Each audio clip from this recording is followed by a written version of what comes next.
Good morning to all of you. आज हम लोग पढ़ेंगे फंक्शन ऑफ कॉम्प्लेक्स वेरिएबल। इसमें दो पार्ट है, एक है डिफरेंशिएशन और दूसरा है इंटीग्रेशन। तो कॉम्प्लेक्स वेरिएबल के बारे में आज हम लोग पढ़ेंगे। तो सबसे पहले इसमें थोड़ा कॉम्प्लेक्स नंबर के बारे में हम लोग पढ़ेंगे। कॉम्प्लेक्स नंबर क्या है? तो टाइटल है फंक्शन ऑफ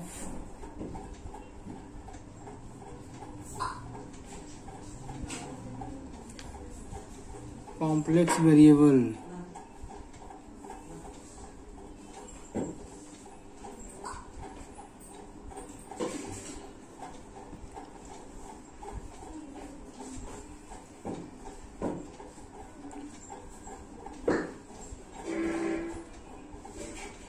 डिफरेंशिएशन। तो फंक्शन ऑफ कॉम्प्लेक्स वेरिएबल एक यूनिट है डिफरेंशिएशन का और नेक्स्ट यूनिट है फंक्शन ऑफ कॉम्प्लेक्स वेरिएबल का इंटीग्रेशन। तो सबसे पहले हम लोग पढ़ेंगे डिफरेंशिएशन में फंक्शन ऑफ कॉम्प्लेक्स वेरिएबल। पहला टॉपिक इसमें है। तो सबसे पहले थोड़ा हम लोग कॉम्प्लेक्स नंबर के बारे में जाने क्या है। तो कॉम्प्लेक्स नंबर को जेड से डिनोट करते हैं। कॉम्प्लेक्स नंबर को जेड से डिनोट करते हैं और Z equal to x plus I Y. X plus I Y होता है। ये कॉम्प्लेक्स नंबर जो है कार्टेशियन फॉर्म में है। X plus I y where i is equal to under root -1 और आई इज इमेजिनरी नंबर।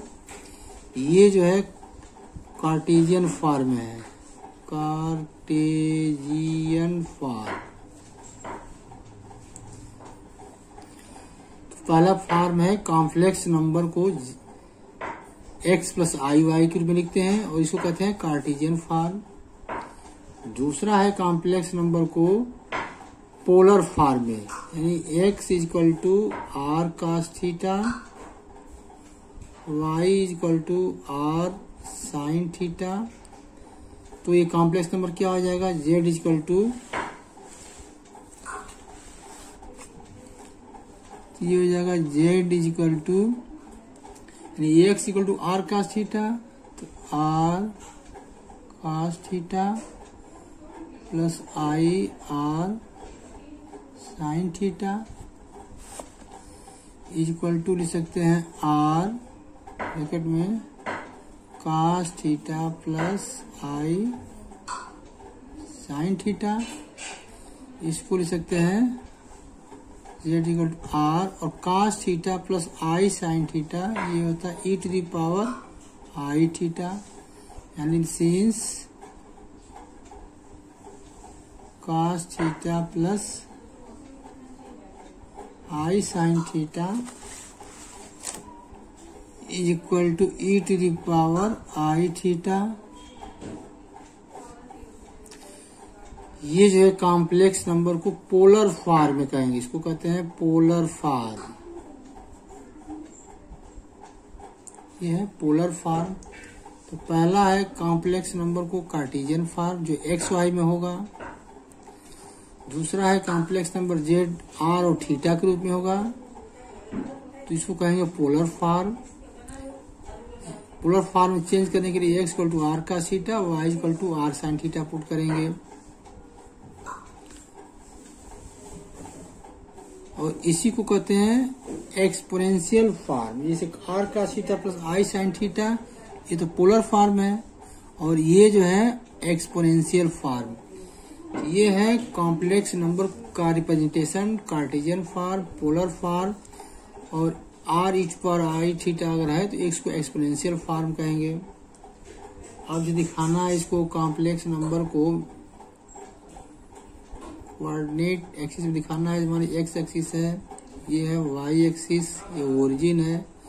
अगर कोई पॉइंट पी एक्स वाई है तो ये एक्स एक्सिस पे डिस्टेंस x और वाई एक्सिस पे डिस्टेंस ये वाई, ये पॉइंट हो गया पी एक्स वाई।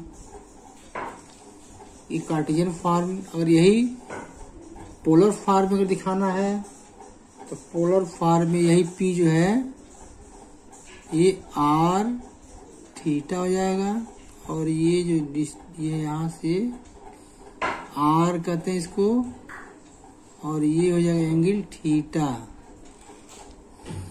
जहाँ आर कहते हैं वेक्टोरियल, आर कहते हैं रेडियस वेक्टर, आर जो है रेडियस वेक्टर है, और थीटा जो है वेक्टोरियल एंगल। थीटा जो वेक्टोरियल एंगल है। तो ये है representation of complex number in Cartesian form, polar form, exponential form. अब कोई फंक्शन लेंगे कॉम्प्लेक्स के केस में, अभी तक हम लोग पढ़ते थे रियल वेरिएबल का case, y equal to f x, one variable का फंक्शन है y। अब अगर कहीं आएगा फंक्शन जो है यहाँ पे लेने के लिए, तो यहाँ पे फंक्शन जो लेंगे w equal to f of z, और चूंकि कॉम्प्लेक्स नंबर है तो इसमें रियल और इमेजिनरी दोनों आ जाएंगे, u प्लस आई भी। यानी अब इस यूनिट में, यानी कॉम्प्लेक्स केस में कोई फंक्शन अगर हम लेते हैं एफ जेड, तो वो u प्लस आई भी के रूप में लेंगे, where u and v are real part, real number,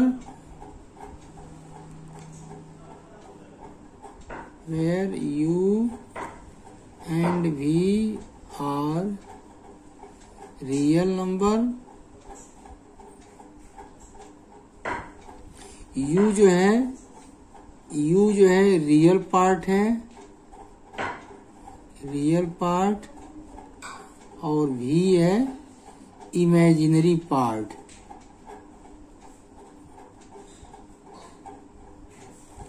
imaginary part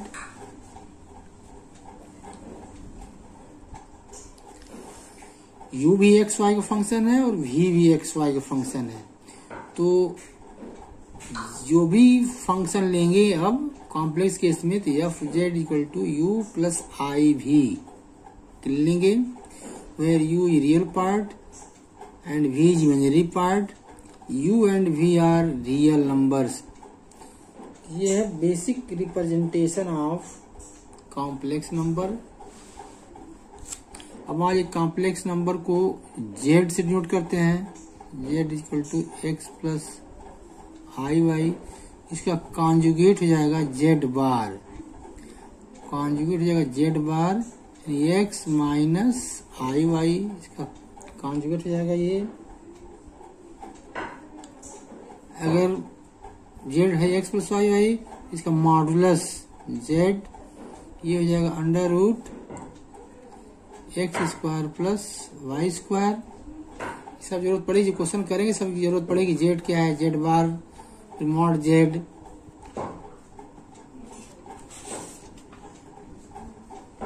अब इसमें जरूरत पड़ेगी, ये तो बेसिक रिप्रेजेंटेशन हो गया कॉम्प्लेक्स नंबर का। अब इसमें जरूरत पड़ेगी लिमिट, कंटिन्यूटी एंड डिफरेंशियबिलिटी। तो सबसे इम्पोर्टेंट रोल इसमें डिफरेंशियबिलिटी का है। तो डिफरेंशियबिलिटी का डेफिनेशन हम लोग पढ़ेंगे। Differentiability, differentiability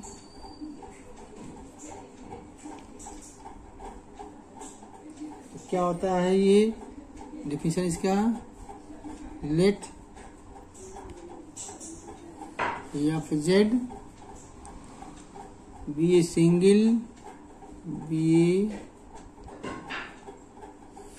single valued function, single valued function of the variable z,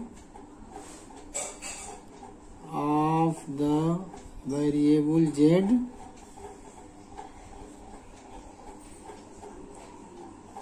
then f dash z equal to ये होता है limit del z tends to 0 f of z plus del z minus f of z upon del z provided that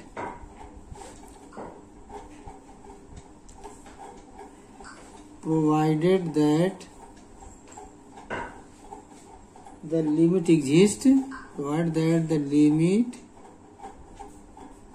exists and is independent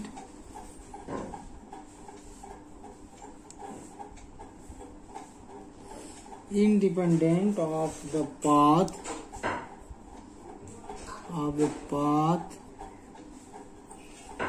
along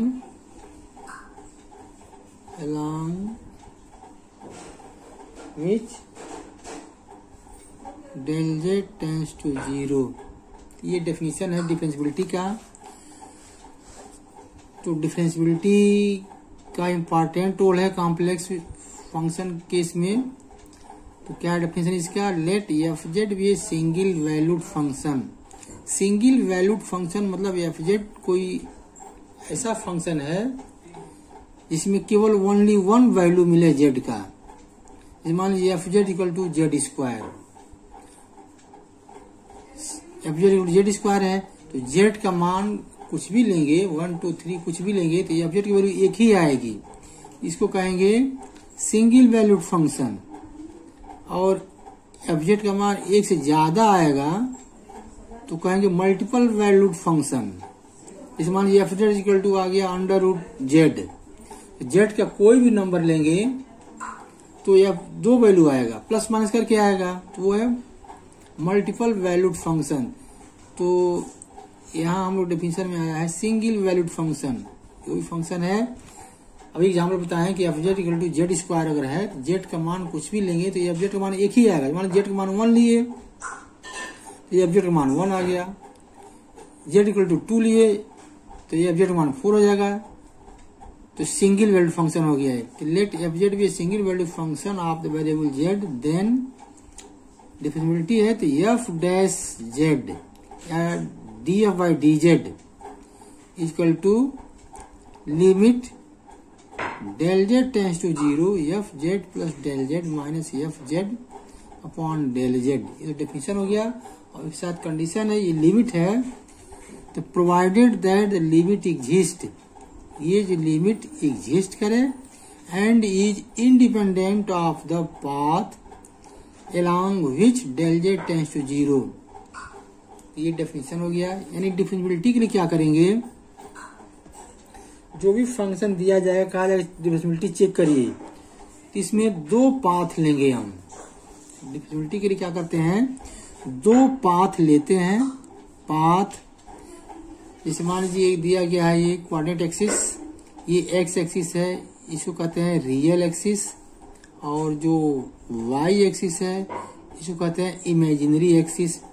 तो differentiability जब भी check करेंगे तो यहाँ पे क्या करते हैं, हम दो पाथ लेंगे। और पाथ कुछ भी ले सकते हैं। पाथ का मतलब जो है जैसे y equal to m x, straight line, y equal to x, y equal to 0, x equal to 0, y equal to 0, x square equal to y square, x square equal to y. मतलब path कुछ भी लेंगे, या तो x को y में convert करेंगे या y को x में कन्वर्ट करेंगे। तो लिमिट हमारा जो है, अगर मान लीजिए x में कन्वर्ट होगा तो x टेंस टू 0 हो जाएगा। अगर ये फंक्शन y में कन्वर्ट होता है तो लिमिट y टेंस टू 0, चूंकि z equal to x y, z में x y दोनों है, तो अगर y में कन्वर्ट होगा तो y की लिमिट हो जाएगी, z में कन्वर्ट होगा, x में कन्वर्ट होगा तो x की लिमिट लिखेंगे। तो बता रहे थे डिफरेंशियबिलिटी के लिए दो पाथ लेंगे, कोई पाथ ले सकते हैं, स्ट्रेट लाइन कुछ भी, और दोनों पाथ पे f डैश z की वैल्यू अगर सेम आएगा तो कहेंगे फंक्शन डिफरेंशिएबल है। अगर एफ डैश जेड की वैल्यू दोनों पाथ पे अगर सेम नहीं आएगा तो कहेंगे function is not differentiable, function जो है डिफरेंशिएबल नहीं है। ये है डिफरेंशिएबिलिटी। कैसे चेक करेंगे, और लिखा है provided that limit exist and independent of the path. Path जो है कुछ भी ले सकते हैं along which del z tends to 0। अब मान लीजिए एग्जाम्पल लेकर हम लोग चेक करेंगे, देखेंगे कि डिफरेंशिएबिलिटी कैसे दिखाएंगे, क्योंकि अभी आगे इसमें टॉपिक हम लोग पढ़ेंगे तो उसमें डिफरेंशिएबिलिटी आएगा, उसका इम्पोर्टेंट रोल होगा। जैसे मान लीजिए एग्जाम्पल है,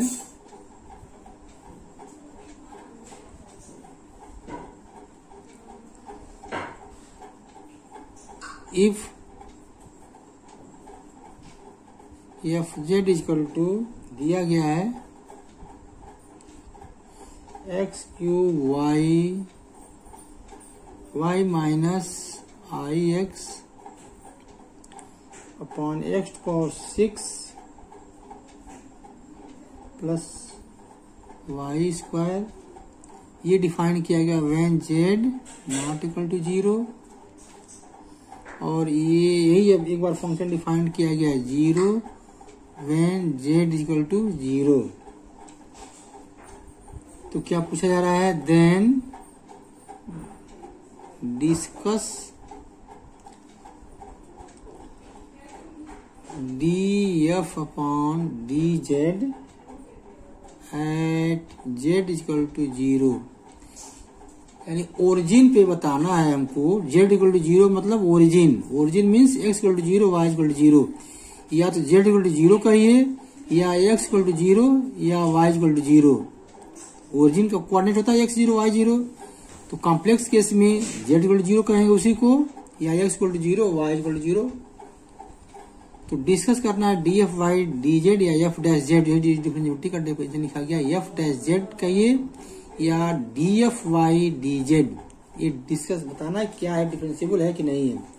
तो अभी बताया गया डेफिनेशन इसका डिफरेंशिएबिलिटी का। ये जो f dash z equal to limit del z tends to 0 f of z plus del z minus f of z upon del z. इस डेफिनेशन का यूज करेंगे। दो पाथ लेंगे हम लोग, दोनों पाथ पे अगर एफ डैश जेड की वैल्यू सेम आ जाएगा तो कहेंगे डिफरेंशिएबल है, अलग अलग आएगा तो कहेंगे ये डिफरेंशिएबल नहीं है। तो इसके लिए पाथ लेंगे हम लोग।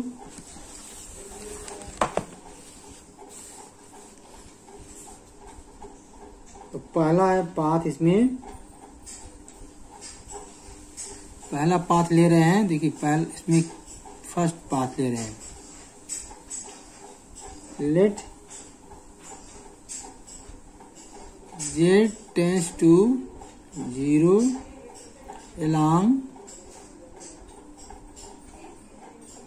along radius vector along radius y is equal to mx ले रहे हैं। एक पाथ ले रहे हैं। देखिए y is equal to mx किसका इक्वेशन है, स्ट्रेट लाइन का इक्वेशन है। तो एक पाथ ले रहे हैं y is equal to mx, यानी y किस में बदल रहा है, x में। तो जो फंक्शन होगा टोटल x में होगा, और z टेंस टू 0 है, यानी x equal to 0 y equal to 0 दोनों इसमें है, ओरिजिन है। तो y x से बदल रहा है, यानी सारा फंक्शन x में कन्वर्ट हो जाएगा, यानी कि लिमिट भी x की हो जाएगी। तो इसको लिख सकते हैं, जो डेफिनेशन है f dash at origin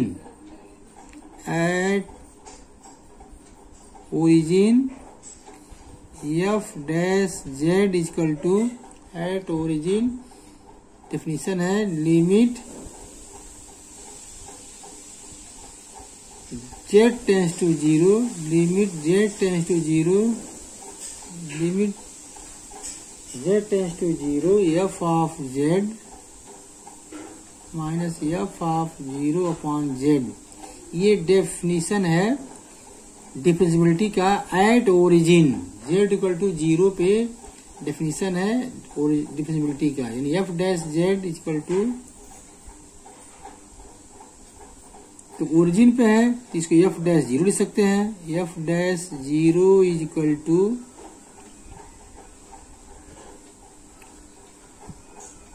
limit z tends to 0 f of z minus f of 0 upon z. अब एफ जेड जो दिया गया है वो रख देंगे। एफ जेड दिया गया है, ये हो गया लिमिट, अब देखिए एफ वाई जो एम एक्स बदल जा रहा है तो सब एक्स बदल रहा है, ये हो जाएगा लिमिट एक्स टेंस टू 0। अगर वाई एक्स में बदले तो एक्स की लिमिट लिखेंगे, अगर एक्स वाई में बदलेगा तो वाई की लिमिट, जिसमें बदलेंगे उसकी लिमिट लिखेंगे। लिमिट एक्स टेंस टू 0 और एफ एक्स है x cube y minus i x upon x to the power 6 plus y square. ये तो एफ जेड हो गया, एफ जेड की वैल्यू माइनस, और डिफाइन किया गया एफ 0 की वैल्यू, फंक्शन की वैल्यू 0 है, z equal to 0 upon z का मतलब एक्स प्लस आई वाई। ये हो गया एफ जेड की वैल्यू, ये एफ 0 को 0 और जेड का मतलब एक्स प्लस आई वाई। इस सारा एक्स में एक्स टेंस 0, अभी एक्स वाई दोनों है तो y tends to be 0, x tends to 0, y tends 0 भी लिख सकते हैं। अब पाथ जो है y equal to m x, यानी एक्स से बदल रहा है, तो जहां जहां वाई है वहां आप लिखेंगे एम एक्स, यानी सब एक्स बदल जाएगा। अब इसको लिख सकते हैं लिमिट एक्स टेंस टू 0, तो क्या हो जाएगा ये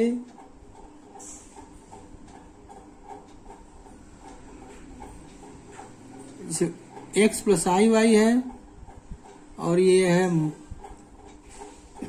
वाई माइनस आई एक्स, तो इसको लिख सकते हैं limit x tends to 0 y tends to 0, इसमें से लिख सकते हैं minus i x cube y x plus I Y x plus I y upon x to the power 6 plus y square x plus I y. चूंकि x plus आई y नीचे है, ऊपर है वाई माइनस आई एक्स, इसको भी x plus आई Y बना लेंगे, cancel हो जाएगा ये, तो बाहर माइनस आई कॉमन ले लिया गया है, तो एक्स प्लस आई वाई हो गया, नीचे वही है x power 6 plus y square x plus आई वाई, तो ये इसका कैंसिल हो जाएगा ये, यानी इसको लिख सकते हैं limit x tends to 0 y tends to 0 minus i x cube y upon x power 6 plus y square. अब जो पाथ लिया गया y equal to m x, अब इसमें रखेंगे तो y equal to m x, यानी y x में बदल रहे हैं, तो ये अब लिमिट x हो जाएगी लिमिट x टेंस टू 0, और y जहां एम एक्स लिख देंगे minus i x cube, y जो है y equal to m x upon x to power 6 plus y square मतलब y equal to m x, तो y square m square x square. अब इसमें लिख सकते हैं इसको एक्स स्क्वायर एक्स पावर 4, लिख देंगे since y equal to m x. अब कुछ कैंसिल हो जाएगा इसमें,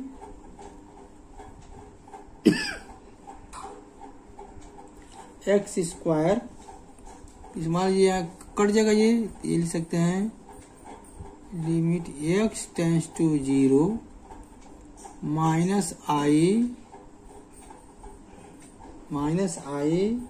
x square into m upon x to power 4 plus m square. नीचे एक्स स्क्वायर कॉमन ले लिए, उस एक्स स्क्वायर से ऊपर वाला कट जाएगा एक्स स्क्वायर, एक्स बचेगा और एक्स ये minus i x square m upon x to power 4 plus m square. अब ये सब एक्स में हो गया है तो लिमिट इसलिए एक्स टेंस टू 0 लिखे हैं। अब एक्स टेंस टू 0 जब रखेंगे तो क्या हो जाएगा, ये 0। जब न्यूमरेटर ही 0 हो जाएगा, डिनोमिनेटर कुछ भी 0 हो जाएगा। तो एक वैल्यू से निकल गया एफ डैश 0, एक पाथ लिए गए लोग, एक पाथ पे एफ डैश 0 की वैल्यू आ गया 0। अब एक और पाथ लेंगे, दोनों पाथ वैल्यू अगर सेम आ जाएगा, मान एक और पाथ लिए उस पर भी एफ डैश 0 की वैल्यू अगर 0 आ गया तो कहेंगे this function is differentiable at origin. अगर दोनों सेम नहीं आएगा तो कहेंगे डिफरेंशिएबल नहीं है। अब दूसरा पाथ लेंगे, दूसरा पाथ ले रहे हैं। अब देखिए दूसरा पाथ लेने में क्या है, इसमें दूसरा पाथ लेंगे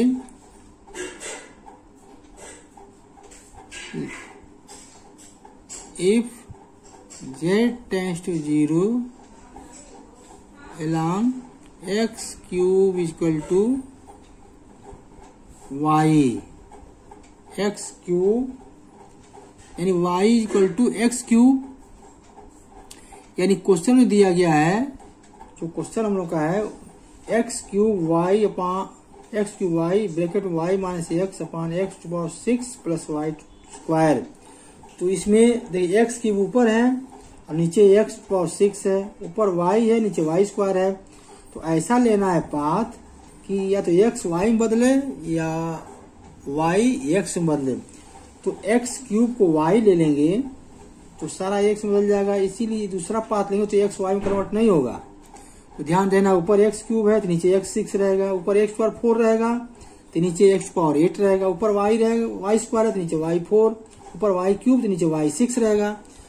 तो ऐसे पाथ लेना है। तो दूसरा पाथ ले लिए y equal to x cube, तो क्या हो जाएगा डेफिनेशन, ये दूसरा f dash 0 equal to limit z tends to 0 f of z minus f of 0 upon z definition है।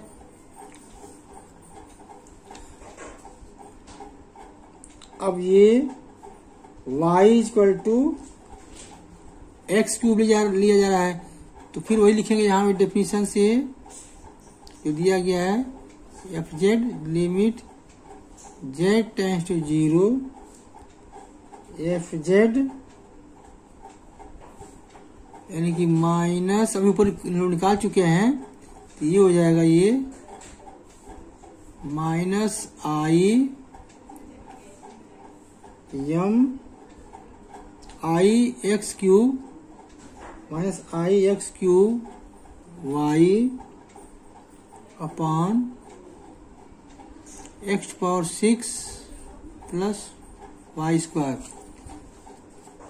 अभी यहाँ सिंप्लीफाई किया गया है, पहला जो पाथ लिया गया है तो फंक्शन था f z minus f 0 upon z, तो एफ जेड मतलब दिया गया function f z minus f 0 बोली 0 अपॉन जेड मतलब एक्स प्लस आई वाई। तो सिंप्लीफाई किए हम लोग तो आया है limit x tends to 0 y tends to 0 minus i x cube y upon x power 6 plus y square.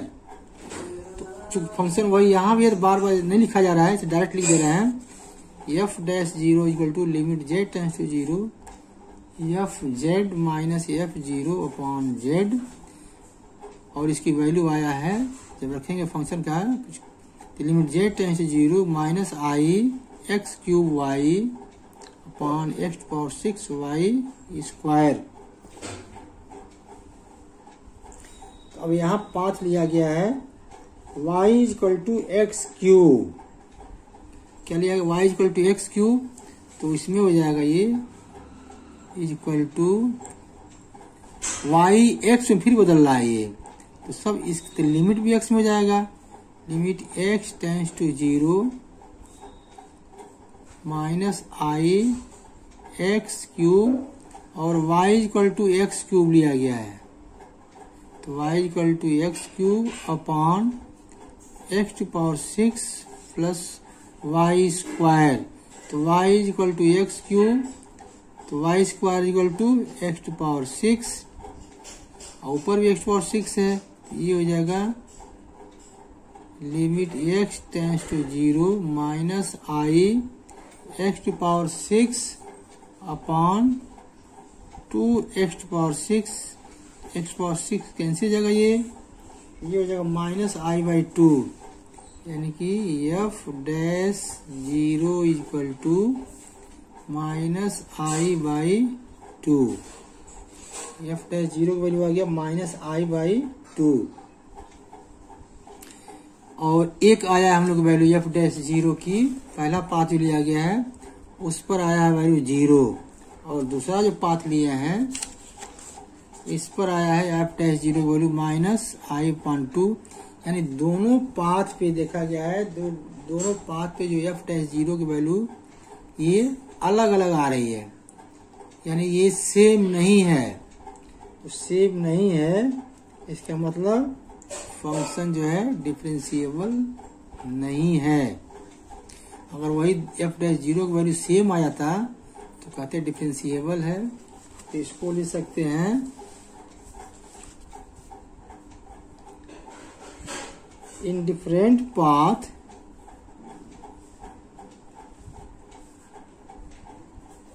in different path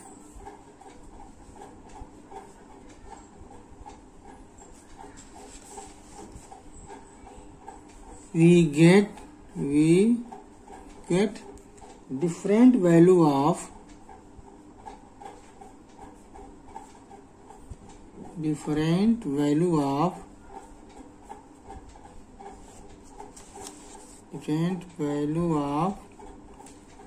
f dash z or df upon dz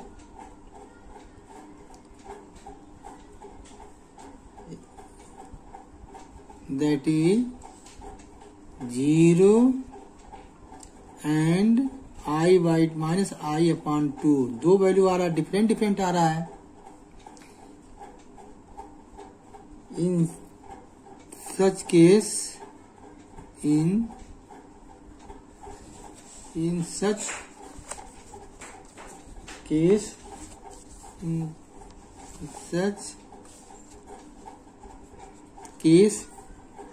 the function is not differentiable. The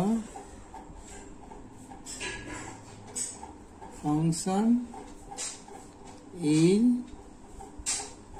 not differentiable.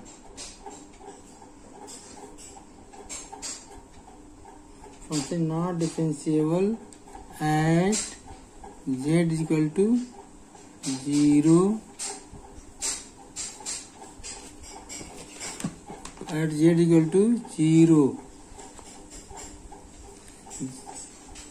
यानी कि कह सकते हैं कि ये function जो है differentiable नहीं है। इसको दूसरे शब्दों में कह सकते हैं we see that f dash 0 is not unique, ऐसे भी कह सकते हैं कि we see that f dash 0 is not unique hence the given function is not differentiable at origin।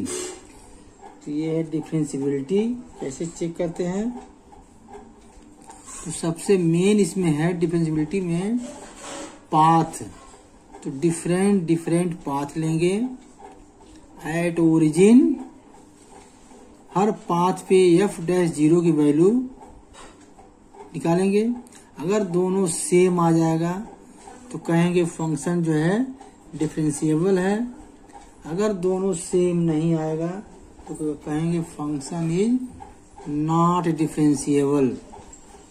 तो इसके बाद जो है हम लोग अगला टॉपिक पढ़ेंगे। इसमें सबसे इम्पोर्टेंट टॉपिक है इस यूनिट का एनालिटिक फंक्शन।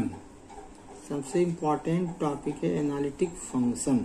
इस यूनिट में अभी तो बेसिक चीज बताया गया है, केवल कि जो कॉम्प्लेक्स नंबर को कैसे रिप्रेजेंट करते हैं। कॉम्प्लेक्स नंबर को बताया गया कि कार्टेशियन फॉर्म में, पोलर फॉर्म में, एक्सपोनेंशियल फॉर्म में कैसे लिखते हैं। फिर उसके बाद जो है function of complex variable case में क्या लेते हैं, f z equal to u plus i भी यहाँ लेंगे।